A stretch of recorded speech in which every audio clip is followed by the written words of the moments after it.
नमस्कार, दिन भर की बड़ी खबरों में आपका स्वागत है। मैं हूं अंशिता श्रीवास्तव।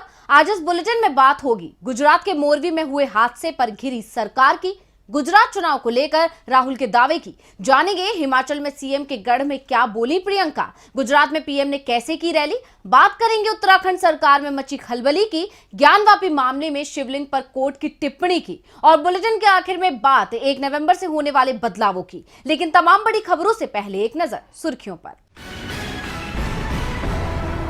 संसद के पुराने भवन में ही हो सकता है शीतकालीन सत्र। नया भवन दिसंबर तक बनकर हो जाएगा पूरा। नवंबर में शुरू होता है संसद का शीतकालीन सत्र।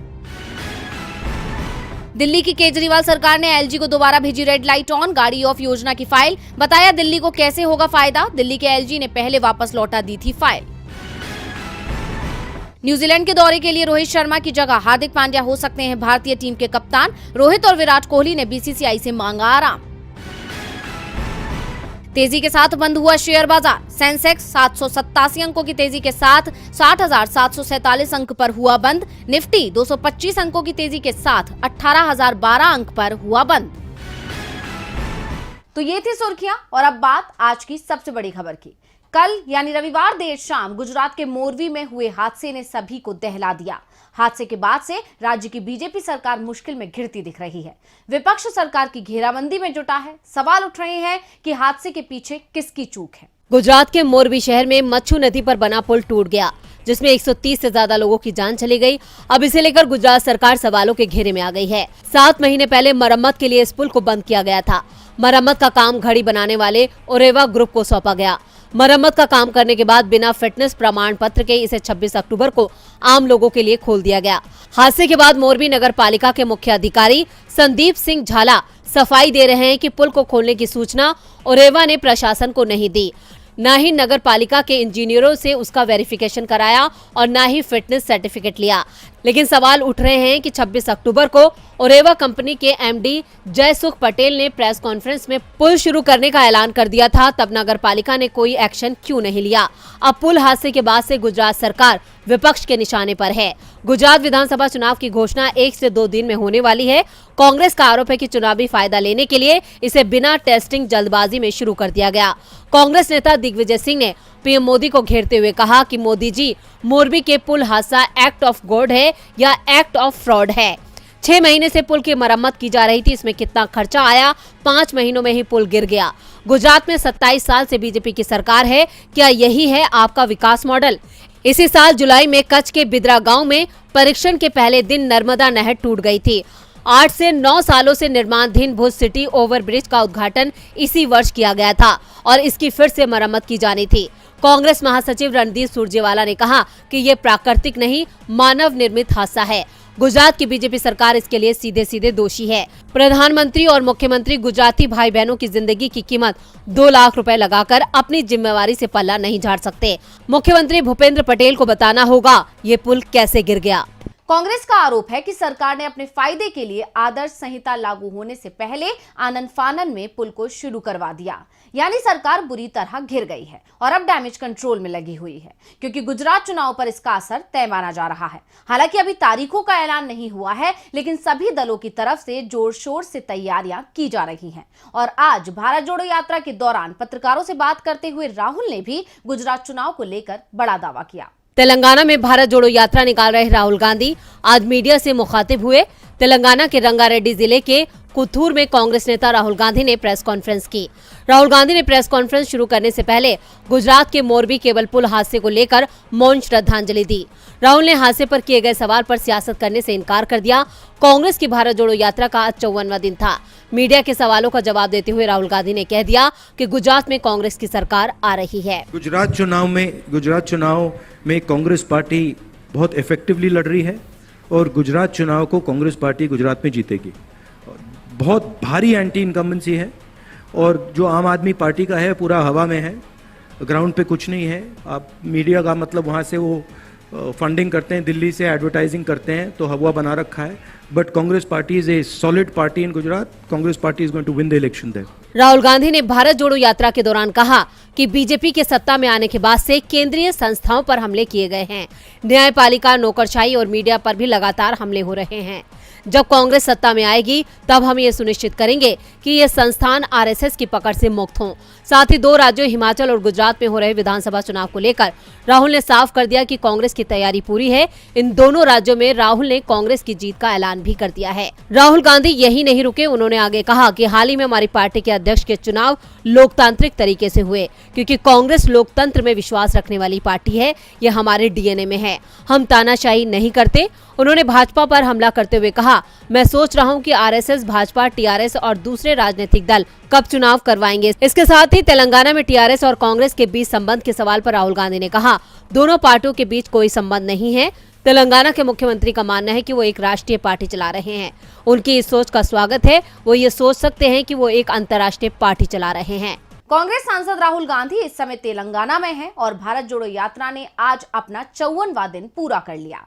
तेलंगाना में राहुल ने गुजरात चुनाव में कांग्रेस की जीत का दावा किया, तो वहीं हिमाचल चुनाव के मद्देनजर प्रियंका गांधी आज सीएम जयराम की गृह क्षेत्र मंडी पहुंची और तमाम मुद्दों को लेकर बीजेपी सरकार पर निशाना साधा। तो क्या बोली प्रियंका, देखिए रिपोर्ट। 12 नवंबर को हिमाचल की 68 विधानसभा सीटों के लिए होने वाले मतदान में अब ज्यादा समय नहीं रह गया है। ऐसे में अब राज्य का सियासी पारा चरम पर है और सभी दलों की तरफ से राज्य की सत्ता पर काबिज होने के लिए अपनी ताकत झोंकी जा रही है। उसी कड़ी में मुख्य विपक्षी दल कांग्रेस सत्ता में वापसी का दावा कर रही है और उसने चुनाव प्रचार को रफ्तार दे दी है। और आज कांग्रेस महासचिव प्रियंका गांधी भी हिमाचल पहुंचे, जहां उन्होंने तमाम मुद्दों पर जयराम सरकार को घेरा, साथ ही मोदी सरकार पर भी निशाना साधा। चुनाव में प्रचार के लिए प्रियंका गांधी वाड्रा ने मुख्यमंत्री जयराम ठाकुर की गृह जिला मंडी में चुनावी हुंकार भरते हुए कहा, हिमाचल प्रदेश में 63,000 सरकारी पद खाली पड़े हैं, लेकिन यहाँ के युवाओं को नौकरी नहीं मिल रही है, क्योंकि युवाओं को रोजगार देने की सरकार की नीयत नहीं है। इसके साथ ही मोदी सरकार के अग्निवीर योजना को लेकर प्रियंका ने कहा कि हमारे युवा देश के लिए शहीद होने को तैयार हैं, लेकिन सरकार उनके लिए अग्निवीर लेकर आ रही है। सरकार कह रही है कि आपको ना कोई पेंशन मिलेगी, ना रैंक मिलेगी, 4 साल बाद आप घर लौट जाइए। शिक्षकों की भर्ती हो या पुलिस की, हर भर्ती में घोटाला है। इसके साथ ही कमर तोड़ महंगाई और जीएसटी ने लोगों का जीवन और मुश्किल कर दिया है। इसके साथ ही मंडी में अपनी जनसभा के दौरान प्रियंका गांधी ने इंदिरा गांधी और सरदार वल्लभ भाई पटेल को मंच पर श्रद्धा सुमन अर्पित किए। इसके बाद गुजरात मोरवी में हादसे पर दुख जताया व मृतकों की आत्मा की शांति के लिए मंच पर ही मौन रख श्रद्धांजलि दी।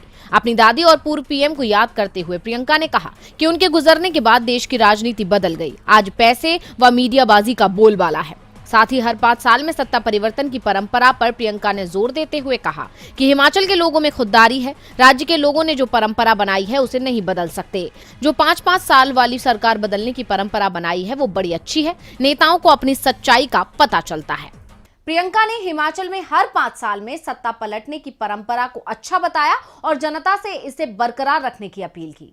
प्रियंका ने मंडी में हुंकार भरी तो पीएम मोदी आज गुजरात के बनासकांठा पहुंचे और अपने संबोधन में गुजरात सरकार की उपलब्धियों को गिनाया और क्या कुछ बोले पीएम, देखिए रिपोर्ट में। गुजरात के लिए पीएम मोदी के तूफानी दौरे जारी हैं। इस बार भी बीजेपी पीएम मोदी के चेहरे पर गुजरात के चुनाव लड़ रही है। वो अलग बात है कि गुजरात की बीजेपी सरकार इस वक्त चौतरफा घिरी दिख रही है। गुजरात में महंगाई और बेरोजगारी पर घिरी बीजेपी ने अपनी नैया पार लगाने के लिए मोदी को मैदान में उतार दिया है। आज पीएम मोदी बनासकांठा के थराड़ जिले में कई योजनाओं की नींव रखने पहुंचे। मोरवी में हुए हादसे को लेकर पीएम मोदी संबोधन के दौरान भावुक हो गए। पीएम ने कहा कि वो इस बात को लेकर असमंजस में थे कि वो इस प्रोजेक्ट की लॉन्चिंग के कार्यक्रम में शामिल हों या ना हो। पीएम ने कहा कि वो यहाँ के लोगों के प्यार की वजह से हिम्मत जुटाकर कार्यक्रम में आए। अपने भाषण के दौरान पीएम कई बार बीच में ही रुक गए। वैसे आपको बता दें कि गुजरात में बीजेपी इस वक्त बैकफुट पर है और अगर गुजरात की सत्ता कोई बचा सकता है तो वो है पीएम मोदी। इसलिए मोदी ने अपना चुनाव प्रचार जारी रखा। वैसे गुजरात की मुख्य विपक्षी पार्टी कांग्रेस ने आज राज्य में अपने सभी यात्राएं और रैलियों पर रोक लगा दी थी। मोरवी हादसे से दुखी कांग्रेस ने राज्य में सभी कार्यक्रमों को रद्द कर दिया था। इधर राहुल गांधी ने भी अपनी भारत जोड़ो यात्रा के दौरान मोरवी हादसे पर दुख जताया है। साथ ही हादसे पर किसी भी तरह की सियासत से इनकार कर दिया। पीएम ने गुजराती में कहा, मोरवी हादसे से मन बहुत व्यथित है। मैं दुविधा में था कि विकास के कार्यक्रम जो हैं उन्हें करूं कि ना करूं। बनासकांठा के लिए ये कार्यक्रम जरूरी है, लेकिन आपके प्रेम और स्वभाव और हमारे कर्तव्य निभाने के संस्कार की वजह से मैं मन मजबूत करके आपके वास्ते यहाँ आ गया। बनासकांठा मतलब पूरा उत्तर गुजरात। चुनाव के मद्देनजर आज पीएम का अहमदाबाद में रोड शो भी था, लेकिन मोरवी में हुए हादसे के चलते उसे रद्द कर दिया गया। इसे सरकार की तरफ से डैमेज कंट्रोल के तौर पर देखा जा रहा है।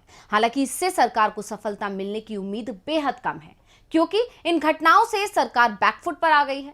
वैसे हालत तो उत्तराखंड बीजेपी की भी ठीक नहीं है, क्योंकि पार्टी के अपने सांसद और विधायक ही उससे नाराज चल रहे हैं, जिससे राज्य में डबल इंजन की सरकार कमजोर पड़ती दिख रही है। डबल इंजन की सरकार वाले राज्य उत्तराखंड में खलबली मची है और राज्य में बीजेपी विधायकों और सांसदों में अपनी ही सरकार के खिलाफ असंतोष देखने को मिल रहा है। भारतीय जनता पार्टी का टिहरी सांसद माला राज्य लक्ष्मी शाह से पार्टी के नेता ही संपर्क नहीं कर पा रहे हैं, तो वहीं टिहरी से ही विधायक किशोर उपाध्याय ने आरोप लगाया है कि अधिकारी उनकी नहीं सुन रहे हैं।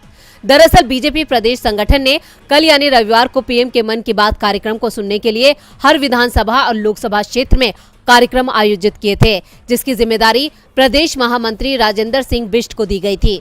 उनकी तरफ से तैयार किए गए कार्यक्रम में सभी सांसदों और चिन्हित स्थान का जिक्र किया गया है, लेकिन टिहरी सांसद माला राज्य लक्ष्मी शाह के नाम के आगे लिखा गया है कि उनसे संपर्क नहीं हो पाया। इससे सांसद माला राज्य लक्ष्मी और प्रदेश संगठन के बीच तालमेल की असलियत खुलकर सामने आ गई है।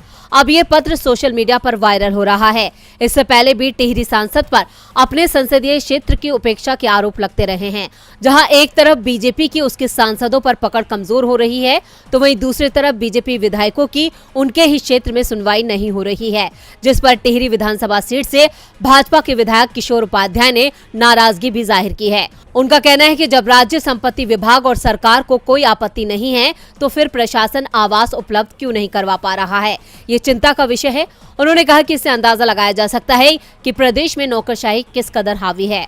दरअसल विधायक ने एक पहल करते हुए जनता के बीच में रहने के लिए टिहरी मुख्यालय में एक सरकारी आवास की मांग की, लेकिन प्रशासन ने अब तक विधायक को कोई आवास उपलब्ध नहीं करवाया है।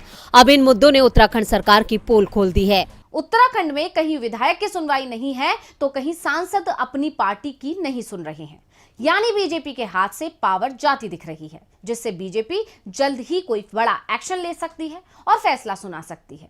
वैसे फैसला तो कोर्ट को सुनाना है, वो भी ज्ञानवापी मामले में, जिसकी सुनवाई पूरी हो गई है और अब इंतजार है कोर्ट के फैसले का। वाराणसी स्थित ज्ञानवापी मस्जिद परिसर में मिले कथित शिवलिंग को संरक्षित करने के आदेश के बाद से हलचल तेज थी। इसे लेकर सुप्रीम कोर्ट में जल्द सुनवाई के लिए याचिका दाखिल की गई, जिस पर कोर्ट तैयार हो गया है। दरअसल हिंदू पक्ष की ओर से वकील विष्णु शंकर जैन ने मामले की जल्द सुनवाई की मांग की है। उन्होंने कहा कि सुप्रीम कोर्ट ने ज्ञानवापी सर्वे के दौरान मिले कथित शिवलिंग को संरक्षित करने का आदेश जारी किया था।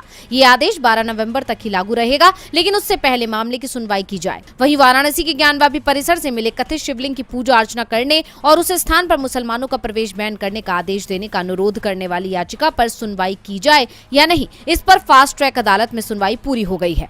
अदालत इस संबंध में अपना फैसला 8 नवंबर को सुनाएगी। हिंदू पक्ष के अधिवक्ता ने बताया कि भगवान आदि विश्वेश्वर विराजमान बनाम उत्तर प्रदेश राज्य मामले में हिंदू और मुस्लिम पक्ष ने अपनी अपनी बहस पूरी कर ली थी, लेकिन किन्हीं कारणों से अदालत ने इस मामले पर 8 नवंबर तक के लिए आदेश को सुरक्षित रख लिया है। इसके अलावा वाराणसी की एक जिला अदालत ने ज्ञानवापी मस्जिद परिसर में बंद पड़े 2 तहखानों के सर्वेक्षण के आलोक में हिंदू पक्ष की याचिका पर सुनवाई के लिए शुक्रवार को 2 नवंबर की तारीख तय की है। अब ज्ञानवापी से जुड़े कई मामलों की अदालत में सुनवाई होगी। ऐसे में देखना होगा कि कोर्ट किस मामले में क्या फैसला सुनाता है।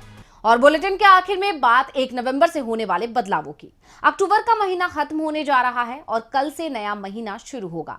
ऐसे में हर महीने की तरह नवंबर की शुरुआत में भी कई अहम बदलाव होने जा रहे हैं, जो न केवल आपकी जेब पर असर डालेंगे बल्कि आपकी जिंदगी को भी प्रभावित करेंगे। गैस सिलेंडर के दाम बदलने के साथ ही इंश्योरेंस क्लेम से जुड़े नियमों में चेंज देखने को मिलेंगे। नया महीना शुरू होने जा रहा है और हर महीने की तरह इस बार भी देश की जनता को खुशखबरी का इंतजार है, लेकिन लोगों को खुशी मिलने की बजाय मायूसी मिलेगी, क्योंकि अगले महीने से कुछ नियम बदलने वाले हैं, जिससे आपकी जेब को तगड़ा झटका लग सकता है।